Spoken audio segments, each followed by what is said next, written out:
Now here we'll discuss some important agents and their role in terms of our day-to-day life. ये part NCERT से है and this is a very important part when it comes to the NEET preparation. ठीक है, so सबसे पहले हम शुरू करेंगे yeast. Yeast we already have discuss. It is responsible for the production of commercial alcohol fermentation से yeast से हम बना सकते हैं. उसके बाद कुछ ऐसी चीजें हमको पढ़नी है जो कि बहुत ही ज्यादा यूजफुल है and they have produced by using certain microbes. Okay, सबसे पहली चीज है लाइपेज.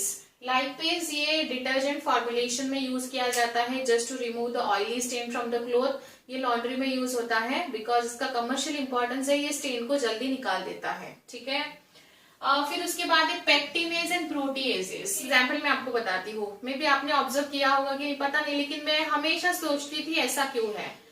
जब भी हम टीवी में कोई ऑरेंज जूस का ग्लास देखते हैं तो वो बहुत ही ऑरेंज या बहुत ही क्लियर दिखता है, लेकिन जब हम घर पे बनाते हैं तो घर पे बनाते ही वो उसका कलर कुछ अलग ही रहता है. ठीक है, अभी एक ही ऑरेंज से बनाया होगा, ऑरेंज तो जैसा सेम ही है ना, उधर ऑरेंज होगा इधर भी ऑरेंज है, ऐसा तो नहीं है रेड जूस आएगा उसमें से.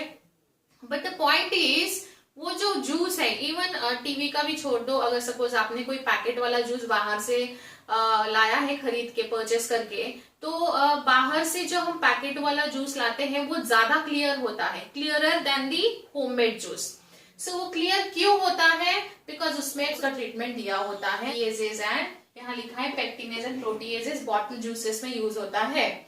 ठीक है, अभी अगला है स्ट्रेप्टोकाइनेज. ये स्ट्रेप्टोकाइनेज एक बैक्टीरिया है जिससे बनाया जाता है streptococcus and use as a clot buster. Clot buster ये बहुत बार पूछा जा चुका है. 1 मार्क आंसर में भी ये पूछा जाता है. ये क्यों यूज होता है? मैंने एज इट इज एनसीईआरटी का सेंटेंस यहाँ लिखा हुआ है बिकॉज आपको ये ज्यादा जल्दी याद रहेगा, इसीलिए.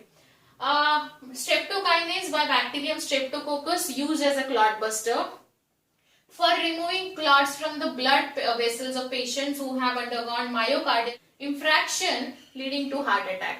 हार्ट अटैक उनको आने वाला था, लेकिन वो जो क्लॉट था उसको बस्ट कर दिया गया. उसको हमने क्या यूज किया? स्ट्रेप्टोकाइनेज. ठीक है, okay. Now next is cyclosporin. Cyclosporin जो है ये ट्राइकोडर्मा पॉलीस्पोरम से प्रिपेयर किया जाता है एंड इसका बहुत ही इंपॉर्टेंट रोल है मेडिकल में, which is act as a immunosuppressive agent in organ transplant system. ठीक है, ऑर्गन जब ट्रांसप्लांट किया जाता है तो हमारी बॉडी को पता नहीं चलना चाहिए अलग ग्राफ्ट हमारे बॉडी में फिट किया जा रहा है. ठीक है, सो ये इम्यूनोसप्रेसिव एजेंट है. कौन? साइक्लोस्पोरिन ए ट्राइकोडर्मा पॉलीस्पोरम से बनाया जाता है. एंड उसके बाद है स्टैटिन्स है. स्टैटिन ये ईस्ट मोनास्कस परपेरुएंस से बनाया जाता है एंड ये as a blood cholesterol lowering agent है. जैसे अगर आपको याद होगा हमने बायोमोलिक्यूल में पढ़ा था inhibiting in terms of inhibition, competitive inhibition in terms of enzyme. यहाँ ही वैसा ही काम करता है. ये कॉम्पिटिटिवली इनहिबिट करता है एंजाइम को जो कोलेस्टेरॉल का सिंथेसिस करता है. ठीक है, सो देखा जाए तो ये चीजें बहुत इंपॉर्टेंट है. स्ट्रेप्टोकाइनेज, साइक्लोस्पोरिन, स्टैटिन, हर एक चीज में नोटबुक में लिख के रखिए और कीप ऑन रीडिंग, इसको रटते रहिए एंड ये नीट के लिए बहुत इंपॉर्टेंट है. Will discuss microbes as a biocontrol agent. Microbes as a biocontrol agent मतलब like instead of using number of chemicals on plants, rather than हम उसको थोड़ा सा अलग मैकेनिज्म से ट्रीट कर सकते हैं जो पेस्ट है जो हमको हार्म कर रहा है या हमारे फील्ड को हार्म कर रहा है. Right, in agriculture there are number of ways to get rid of from that pest. So हम उसको हम माइक्रोब्स को as a biocontrol agent use कर सकते हैं. जैसे अगर सपोज मान लीजिए कोई फार्म है, ये फार्म है, इस फार्म में बहुत सारे XYZ नाम के इंसेक्ट्स हुए हैं, तो हम लोग क्या करेंगे? XYZ इंसेक्ट पे फीड करने वाले कोई बर्ड्स को वहां ऐड करेंगे. समझ में आ रहा है आपको? सो ये फील्ड है, इस फील्ड में XYZ नाम के इंसेक्ट्स बहुत है, राइट. और वो इंसेक्ट वहां जितने भी प्लांट्स है उनको बहुत ज्यादा हार्म कर रहे हैं. और ये जो फील्ड है इसमें एक ऐसे बर्ड्स हैं जो कि इंसेक्ट को खाते हैं. ये जो इंसेक्ट है इनको, तो हम क्या करेंगे? इधर से ये जो बर्ड है वो इधर इंट्रोड्यूस करेंगे सो दैट वो क्या है, ये बर्ड का मतलब फूड चेन भी मेंटेन हो जाएगा, बर्ड को खाना भी मिलेगा.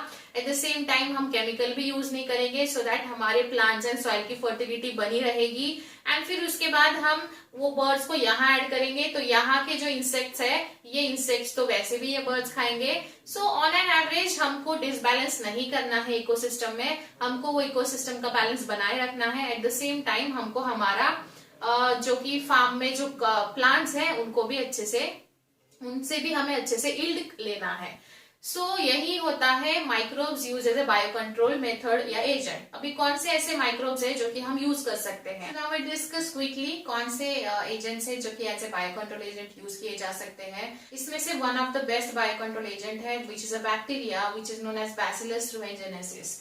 बैसिलस थ्रूवेंजेनेसिस मैंने यहाँ लिखा है, लेकिन इसको चैप्टर बायोटेक्नोलॉजी पढ़ेंगे तब अच्छे से डील करेंगे। ये बटरफ्लाई कैटरपिलर्स को किल करने के लिए हेल्प करता है। ड्राई स्पोर्स जो है वो बाहर मार्केट में सैचे में मिल जाते हैं, आपको वो लाना है, पानी में मिक्स करना है और प्लांट को स्प्रे कर देना है। वो कैटरपिलर जो है उनको हार्म होगा और वो अपने आप उनकी डेथ हो जाएगी। ठीक है, वो कैसी होगी ये हम बायोटेक्नोलॉजी में पढ़ेंगे। फिर उसके बाद ladybird and dragonfly, ठीक है, जिनका बॉडी पे एक पैटर्न है beetle. Beetle with red and black marking, the ladybird and dragonfly are useful to get rid of aphids and mosquitoes respectively. So आपको बस क्या करना है, जहां aphids एंड मॉस्किटो ज्यादा है वहां बस ये दो क्रिएचर्स ऐड कर दीजिए, आपका नेचर का बैलेंस भी बना रहेगा और अपना काम भी हो जाएगा। उसके बाद है प्लांट डिसीज को ट्राइकोडर्मा, जो एक फंगस है जो कि रूट सिस्टम के साथ एसोसिएटेड रहता है, ये बहुत सारे प्लांट पैथोजन के साथ डील करता है, प्लांट को हेल्दी रखता है। बैक्यूलोवायरस जिसका जीनस है न्यूक्लियो पॉलीहेड्रोवायरस, ये जो वायरस है ये पैथोजन है, पैथोजेनिक है, ये बहुत सारे इंसेक्ट्स एंड आर्थ्रोपोड पे अटैक करता है और वो जो इकोसिस्टम है उसको क्लीन रखने में हेल्प कर सकता है। ये ओवरऑल जितना भी हमने देखा उसको हम इंटीग्रेटेड पेस्ट मैनेजमेंट में कंसिडर कर सकते हैं। आईपीएम का लॉन्ग फॉर्म याद रखिए। सो इंटीग्रेटेड पेस्ट मैनेजमेंट जो है इसमें हम ये सारी चीजें कर सकते हैं without providing any harm to the nature. So now here we'll discuss some of the examples of microbes that are used as a biocontrol agent. जैसे मैंने यहाँ लिखा है पैथोजन और यहाँ लिखा है होस्ट रेंज, नोटबुक में अच्छे से लिखिए।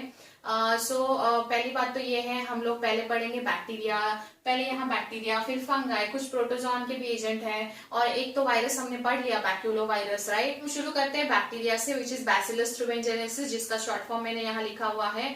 इट वर्क्स अगेंस्ट द, इसका होस्ट रेंज है, इसका होस्ट रेंज है caterpillar, black flies, bats, moth and ये जनरली लार्वल स्टेज पे ज्यादा वर्क करता है। उसके बाद फंगाई है बेवेरिना बैसिना, ये aphids, mealybugs, mites and whiteflies पे ज्यादा इफेक्ट करता है।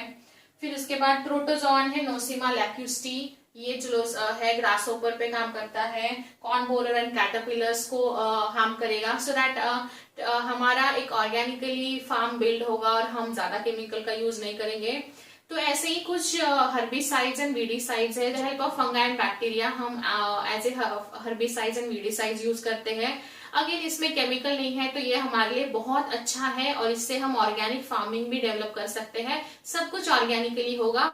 फंगा एज ए माइक्रोहर्बिसाइड में हम क्या क्या यूज करेंगे, phytophthora, alternaria and fusarium species use करेंगे। उसके बाद bacteria as a you can say herbicides, bacteria pseudomonas, xanthomonas and agrobacterium use करेंगे। सो बेसिकली ओवरऑल ये चीजें आपको नोटबुक में लिखनी है और याद करते रहना है। इसके बाद भी अगर कुछ डाउट आता है तो let me know. See you in next session. Thank you.